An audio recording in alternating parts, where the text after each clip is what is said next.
you. Okay. Watch out. So ayun guys, at sumakay na ako ng tuk-tuk ngayon at pupunta kami sa Apopo. This is my driver. Say hi. Hi. Say hi to my vlog. Hi, my vlog. Yeah. Say hi to my vlog. Hi, my vlog. He give me free. Only kiss. Oh. One right side and left side. Oh gosh. I'm never side. So abangan nyo guys kasi pupunta kami dun sa may Apopo. Dun sa mga daga na mga malalaki. Actually takot talaga ako dun guys sa mga daga. Pero first time ko lang, gusto ko lang ma-experience yung Apopo. So kung gusto nyo pumunta, try nyo lang i-search yung Apopo guys. Or try nyo to ang aking tour guide today and the service. So dito ako kumuha sa kanya ng booking papunta dun sa Apopo. So magbabayad lang kayo ng almost $12 yung pinaka-entrance papunta doon. So ayun guys, nakasakay na ako dito sa tuk-tuk. So pupunta na kami. Medyo malayo yung pupuntahan namin, but it's okay naman. So abangan nyo guys at lalaruin natin yung mga daga. Char. Sana maraming naglalaro. Sana ako rin. Yun. So abangan nyo guys, pupuntahan natin yun. So medyo kinakabahan ako, baka mamaya bigla akong agatin. Di ba mga daga kasi may rabies kasi yun eh. So okay naman, try lang. Try lang natin guys kasi medyo bago na sa aking pandinig. Gusto ko lang siya matry. So medyo nakakatakot lang. Hindi ko lang alam, first time ko lang makakahawak ng daga. Malaki. So yun guys, eto medyo kalok talaga tong ano ko, itong aking driver today papunta doon sa Apopo. So ayan guys, ay ito pala may mga sapatos dito eh oh. Try ko lang dito bumili mamaya. So yun guys, so mamaya kasi meron ako, abangan nyo guys, meron ako circus mamaya. So pupunta na tayo doon sa Apopo guys. Ito guys. Oh. You say gusto kita again? Say to my vlog, gusto kita. Gusto kita. Gusto kita. Do you know what's the meaning of gusto kita? Oh, you don't know na. Gusto kita is I like you. You can send a video when you take video with me. What? Can you send me the video? Yeah. You want? Yeah, I want. You follow to my ano. So yun guys, papunta na kami doon. Medyo malayo-layo. How many hours going to Apopo? Oh, maybe 5 minutes more. 5 minutes? Oh, not too far. Not too far, not too long. Not too far, not too long. Very short. Charles. Very short, very fast. Aray, naka-shades. Very short, very fast, and then very good. Really? Yeah. So I'm your first time Filipino riding. Yeah. You are first time this year. This year? You are first time this year for Philippines. What about coming this year? No, you know, this year I just meet the tourists from Philippines. I meet many Philippines, but they're not right. Tour with me. Tour with you? Yeah.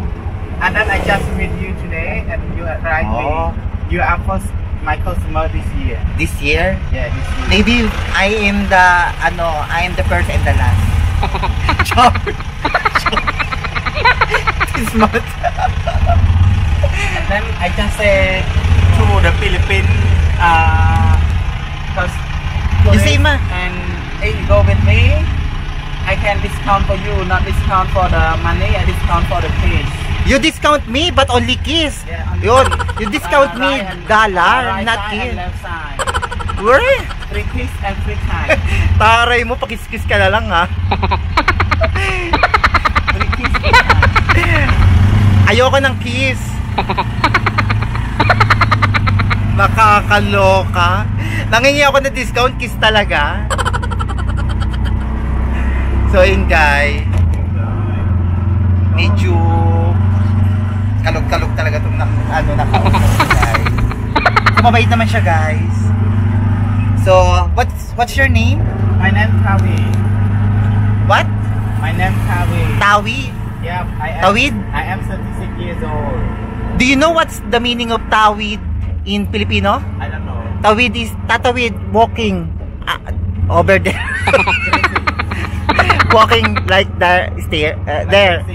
Yeah. Oh my God. Tabi. Philippines. Philippines tabi. Itabi mo dyan sa kabila. Drop me off.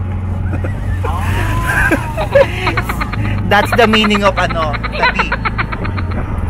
Tagalog pala sa tabi. So the meaning of tabi is drop me off. Wow. So this is the forest.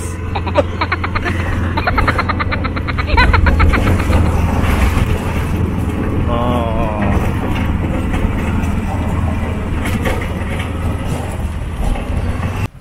So yun guys, punta na tayo dito sa may Apopo. So titignan natin yung, ayan guys, nandito na tayo be. Oh my God, sobrang init. So here we go, nandito na po tayo guys. So hindi naman pala ganun kalayo papunta rito sa Apopo guys. So ayan, kararating lang namin. At yung ibang so, yun, mga guys, nandito na tayo. nakita ko na daanan ko guys is mga nakapila na guys. Hindi ko alam kung grupo sila or mga bagong batch lang sila guys. So ako, kasama ng aking tour guide, ayan, nagpayment na kami ng aking entrance para makapila na kami. So ayan, binigyan na ako ng number ng aking tour guide guys. So ayan, pipila na ako. So ito guys yung ako ko guys. So ayan, punta lang kayo dito guys. Sobrang lapit. Tapos marami rin kayo matututunan guys. So ayan, open pala sila ng mga 9 o'clock ng umaga guys. So ito guys, at nakaano na tayo. So experience na natin. So read muna natin ito guys. So ito mga be, medyo hindi pa kami nagsisimula at nakapila pa kami dito guys. So ayan, pinagmamasdan ko muna yung mga nasa paligid guys. Sobrang ganda. So ayan, hinihintay na lang namin talaga mag-start yung presentation dito sa Apopo. So ito yung hawakan natin, grabe, sobrang laki ng daga. Medyo nakakaloka lang, ayun. Ayan. Kaya nyo bang mawak niyan? So ngayon, hahawak talaga ako guys. Sobrang laki. Sa Pilipinas talaga, hindi ko talaga hinawakan yan be. Ayan. So titignan natin guys, kasi yung mga daga naglalaro rin sila. So kung yung mga tao naglalaro, ito guys, dito makikita nyo yung mga daga is talagang ano talaga, may mga activities talaga sila na gagawin. So naglalaro rin sila. So makikita natin, makikipaglaro tayo sa kanila guys. So here, kung gusto nyo pumunta rin guys, punta lang kayo dito sa may Apopo. Here in Siem Reap guys. So yun, mura lang naman yung entrance and then the service. So ito mga be, dun sa pinapakita ko sa inyong chart na kung saan may mga iba't ibang klaseng kulay, yan yung landmine problem na kung saan landmine contaminated sa iba't ibang dako ng lugar guys dito sa ating mundo. So kung mapapansin nyo guys, yung color red na yan yung contaminated guys. Tapos yung color white na may stripe guys, yan yung residual or suspected. Tapos kung mapapansin nyo naman guys, yung color green na yan yung clearance reported complete.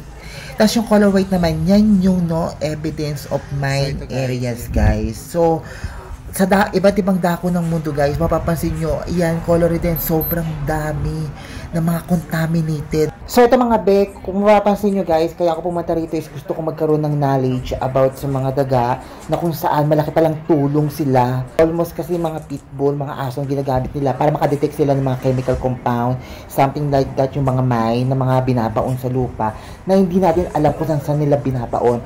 So guys, ito tinuturuan nila, tinuturuan nila yung daga para magkaroon ng saysay at makatulong sa atin para ma-detect guys. So, ito guys, pakinggan natin si Kuya at isasalaysay niya yung totoong history about the Apopo, kung paano nabuo guys. So, ito guys, pakinggan natin. Let's go! So, let's start with our tour. So, welcome to Apopo, welcome to our center. My name is Sokjit. I'm your local host for this tour. Have you heard much about Apopo before you come here already? A little bit? A little bit. So let me briefly share to you a little bit about us, about what we do.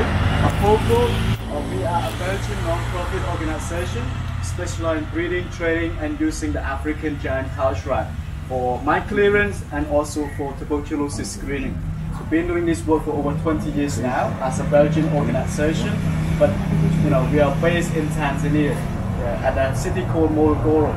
So base there, breed a rat, train a rat, and then send them out to work, across many different countries. Mine clearance been to 8 countries already. TB 3 countries, but all of them in Africa. So Cambodia is mine clearance. Been working here for roughly 8 years now with the rat. At the beginning, when we first arrived here with the rat, we had only like 14 rats to begin with, just a few hangers. But now we're able to expand. There are more rats here. There are 43 at the moment. There will be another 20 more coming soon from Tanzania to Cambodia for this kind of work. Yes. The rat got trained to detect like chemical compound inside the mines and the bomb, the TNT. So they go out to the minefield, they sniff for TNT, locate it. What the rat will do to let us know that there's mines and bomb there. They scratch on the surface. They scratch on the surface to let people know there's mines and bomb there, so that people will mark down the coordinates and have bomb disposal expert comes in and verify to see if there's any mines and bomb. Remove the mines and bomb from the minefield, by excavating or detonating the item on site. Hello guys, so dito tayo guys at panoorin natin ang quick demonstration kung saan ipapakita talaga nila ng actual kung paano nila tinitrain ang mga daga para ma-detect ang mine guys. So ito guys, panoorin natin at pakinggan natin sila guys. Okay everybody, so we're going to do a quick demonstration on how to use the rat for the purpose of our work. So we're going to show you everything, how we reward the rat, how we guide the rat for the search, how we tell us if there's any explosive that got buried in the ground.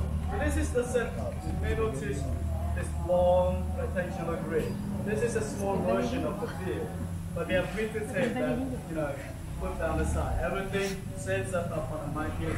Just that the condition of the field is not as clear as this. On the minefield, a lot of vegetation, a lot of things, but they have to clear off the path from this box here. So for the show, we have our two handlers. We have our two handlers here, and our rat. Her name is Valerie. We come and show you how we work. So first, I want you to take Valerie around. You can take a few photos, but try not to touch her for now. She might be looking at the skin. If you have sunscreen lotion, pet spray, if you lick on the skin, that's not good for her. But you will get a chance to hold one of them later on. Just that you have to wash your arm first. You wash your arm first. When you finish, ready, lick the skin, that's good. Not yet touch. Not yet. Let her on.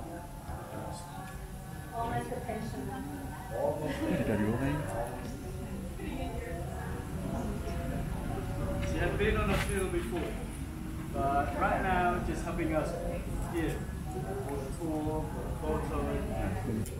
She has been in the field? She has been. I'm not sure how many she found. That one is empty, nothing is inside, no TNT in there. You will see how she would react to that one. Yeah, no reaction. Just keep going forward, just keep forward. And then there's another container over here. That one got buried with TNT. The TNT inside. Not landmines though. This TNT container.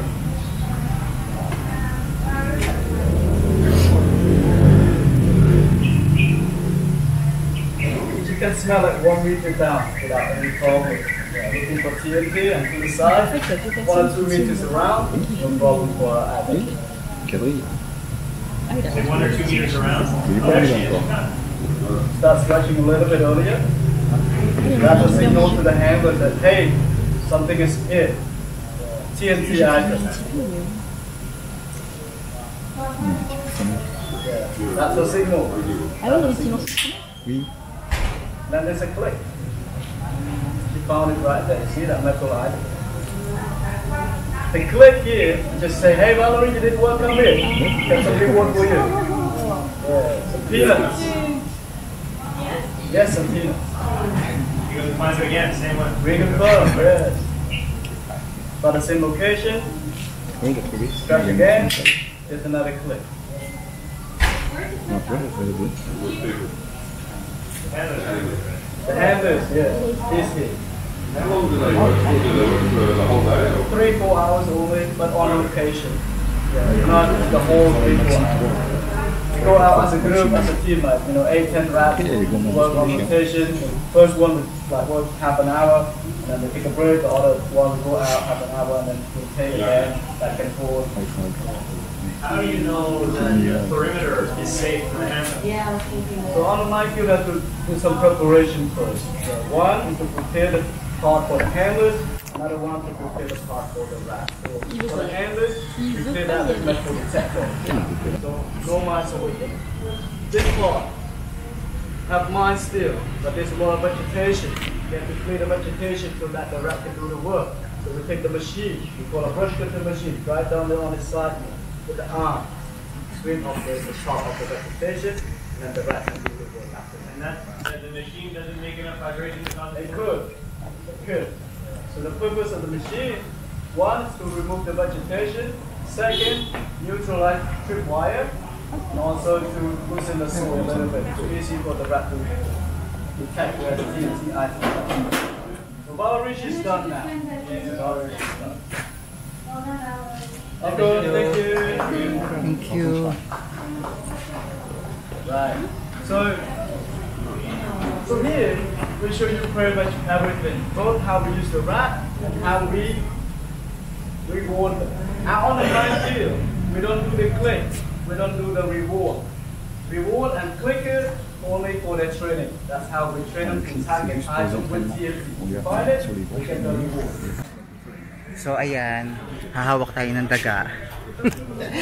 So kailangan natin magugas muna ng kamay bago umawak ng daga. So ayan, medyo kinakabahan ako kasi ang lalaki guys. So sabi, kung gusto nyo umawak ng daga, maghuhugas muna ng kamay. So ayan, gusto kong humawak ng daga kasi gusto ko ma-experience. So kailangan ko maghugas ng kamay. So tara guys, samahan nyo kung medyo nakaka-excite kasi ang lalaki. Char. So ito mga be, at nagugas kami ng kamay kasi gusto namin ma-experience at gusto namin mahawakan ang daga guys. So ayan, sabi kasi ni kuya, once na gusto nyo hawakan yung daga, maghuhugas po tayo ng kamay kasi medyo sensitive yung balat ng daga guys. So ayan, nagugas kami ng kamay kasi lalo ako gusto ko ma-experience at gusto ko rin matry na on the spot na mahawakan yung daga guys. Kaya tara guys, samahan nyo ko at itatry ko mahawakan ng daga. Oh my god, actually medyo kinakabahan ako kasi ang laki. But anyway, try lang to experience. So yun guys, tapos na ako magugas ng kamay. So tara, samahan nyo ako at hawakan ko yung daga. So ayun, ito guys. And then we also have one more right over there. That's wrong. You may go ahead and take some photos with Ezron.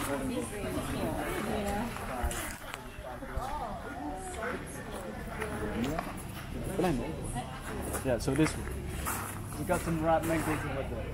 Oh yeah, dangerous one. It's dangerous one. Okay, I'm going to try. Angie, what about? There's a bucket under the sink. T'as piqué là, hein? Ah ouais? Non, les griffes, elles rendent dans. Attends, je te photographie et je te filme. Les griffes, elles That's such a cutie. What's this one's name? Ezron. Ezron. What is that? Ezron. Fourth one on the Oh, Ezra. Okay. Is that her? Oh, a little bit. No, that's okay. No, it's okay. No. Angie, you want to have a go? side by side, just stay still with the arms. Flat. There's not enough room for the rats. You've got to put the like this. Yeah. Oh my god.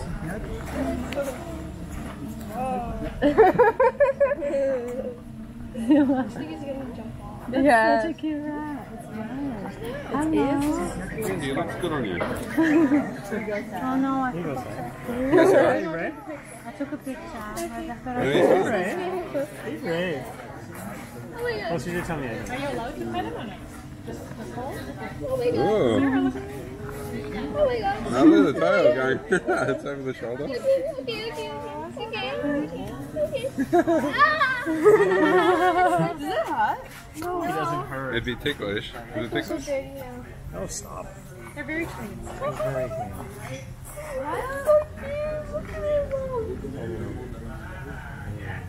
I feel like he's just gonna jump off. Huh? Oh, he's gonna look at Oh. His life is so. Did you give me a kiss, though? I did. You okay? That's funny. Device is too hot. It's telling me. They might jump onto your shoulder, but they're not gonna jump off to the floor. They won't run away? To the ground. No, they won't run away. They're more like a pet. Oh, it's got long whiskers, huh? Yeah, yeah. Go ahead, Andy. In there. Oh, he had to go already. You already did it. My turn? So ako na guys, yung susunod. Oh, sorry. It's okay. So ayan, medyo ang laki kasi. So, Sorry? I'm patting your rat. Are you alone? Why is his ears so crusty? Yeah, his ears are crusty. No, no, that said not the hand. Oh, no? Yeah. bang, Yeah, of course. How you do it? Just, Already. yeah, just like that. it's already. No, I haven't had a go. Can you take a video and picture of me? And I've been in as well. Huh? Okay. You go. I'll go and then I'll swap with you. Ça a l'air doux.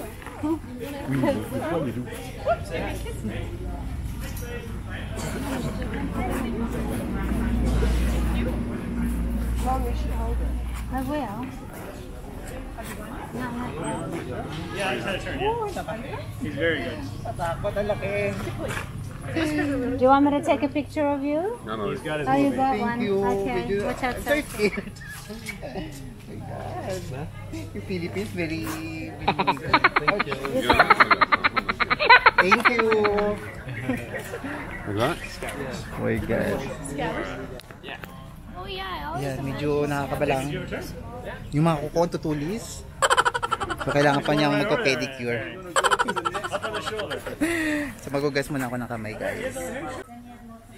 So ito mga be, at nandito tayo sa last part na kung saan i-demonstrate sa atin at ipapanood sa atin about the history of Apopo and the contaminated sa iba't ibang klase ng dako ng mundo, guys. So makikita natin kung ano yung mga pangyayari.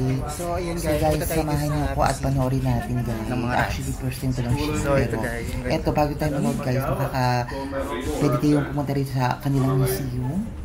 At marami kayong makikita, guys. So guys, tara, samahan niyo ako. At panoorin natin. So ito mga be, at bago ako pumasok, hindi talaga ako magpapatalo, guys. Kailangan talagang makuhaan ko lahat. Yung mga nandito sa museum, guys. So ayan, guys, tumingin muna ako sa museum nila. So hindi pa naman nag-i-start, guys. So ayan, marami kayo pwede makita rin. So ayan, guys, kung makikita nyo, guys, yan yung mga iba't ibang klaseng mine kung saan na-trace nila sa iba't ibang dako ng lugar. So, ayan, tinitrain nila yung mga daga para ma-detect nila yung mga ganyang klaseng mine. Kasi medyo kulang tayo about dun sa mga paano pag-detect. Kasi ginagamit lang natin dati is mga aso para ma-detect natin yung mga ganyang klase or mga other materials. So, ito guys, panoorin natin at samahin niyo ako. Medyo excited ako sa mga mapapanood ko, guys.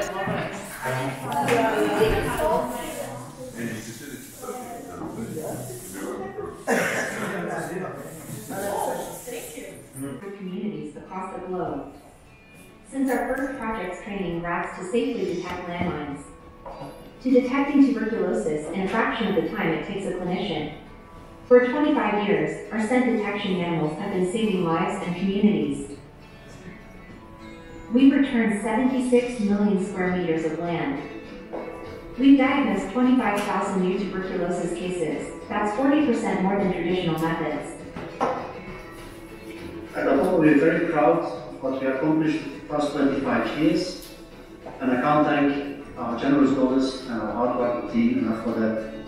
We'll continue clearing landmines and screening for tuberculosis, and we're also expanding on our latest innovations to build more capacity and save more lives. Here's to the next 25 years. So ito mga be, at dumaan ako rito sa kanilang mini boutique dito sa museum, dito sa Apopo guys. So marami kayong makikita rito guys na pwede nyo mabili. So murang-mura lang guys. So ayan, merong mga tatak na Apopo. So ay labit ang ganda ng mga t-shirt nila, mga souvenir, yung mga ankle, mga keychain, something like mga toys na talagang gawa sa mga Apopo guys. I love it so much. Ang gaganda yung mga may tatak na mga Apopo dun sa mga bag.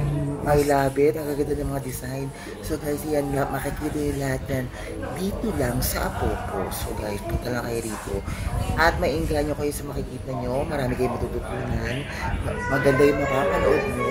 At maganda yung mga pwede nyo mabili dito sa kanila mini boutique sa Apopo guys. So ayan, nagaganda. I love it so much. Mainggan nyo ako sa mga nakikita ko dahil nakaganda. Halos lahat. Mainggan nyo ako. Love it so much. So, ito guys, tapos na kami. So, hopefully sana nag-enjoy kayo. Ako nag-enjoy naman ako at marami rin ako natutunan guys. So ayun guys, pwede rin palang maging ano ang mga taga guys. Marami rin palang tulong. So, ayun guys. Sobra ako nag-enjoy. So, sa pag-aalaga rin pala ng daga, marami rin palang tulong. So, pwede rin pala kayong sa paghahanap ng mga mine. Guys, nakakatulong rin pala yun guys. Grabe. My God, ganyan ko lang nalaman ha. Kala ko mga bulto. Ganun. So, ito guys. So, hopefully sana nag-enjoy kayo. At tapos na kami. Hintayin ko na lang yung aking driver. Hintayin ko na lang yung aking tuk-tuk. Medyo wala pa siya. Nag-aantay na lang ako rito. So, i-PM ko na lang siya guys. So, ganun pala. Grabe. Ayan o. So, ito yung schedule. Hello guys, so ito guys, kung mapapansin nyo guys, yun yung oras na kung saan nag-i-start ang kanyang demonstration. May batch sila guys. So sa umaga 8:30, sa afternoon naman 12:30 guys. So ayun guys, nauwaw na ako sa loob. Uminom muna akong tubig. Medyo tumatagak-tak ng aking pawis. Pero ang ganda guys, try niyo pumunta rito guys. Marami kayong matututunan. Matututunan niyo yung mga ginagawa ng daga. Actually, first time ko lang nalaman yun. Marami rin palang pakinabang yung daga guys. So, ito na yata. So ito na guys, ang aking service. Cinderella. Natin na. So hopefully guys, sana nag-enjoy kayo sa ating pagpunta dito sa Apopo guys. So abangan nyo, marami pa tayong pupunta. Actually, medyo napapagod na ako ngayon. Then magpapahinga muna ako, going muna ako sa aking hotel. Then later, pupunta tayo ng circus. Abangan nyo guys.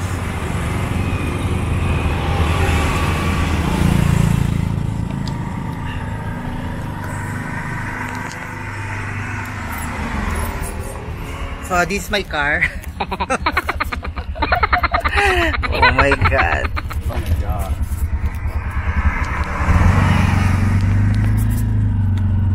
So, ayan, papaalis na kami. Hope you enjoy our tour today, Apopo. So, yung may mga alaga ng mga daga, guys, pwede nyo i-train. Ingat-ingat ka lang. Alam ko may antay-taytan yung mga tayo marabis. Yun nga lang, mga eksperto na talaga gumagawa nyo, guys. So, wala mo ko sinabi na gawin nyo talaga yun guys.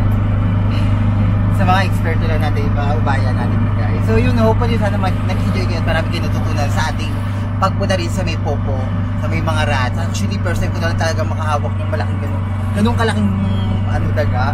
Ito ko nakabahan ako be.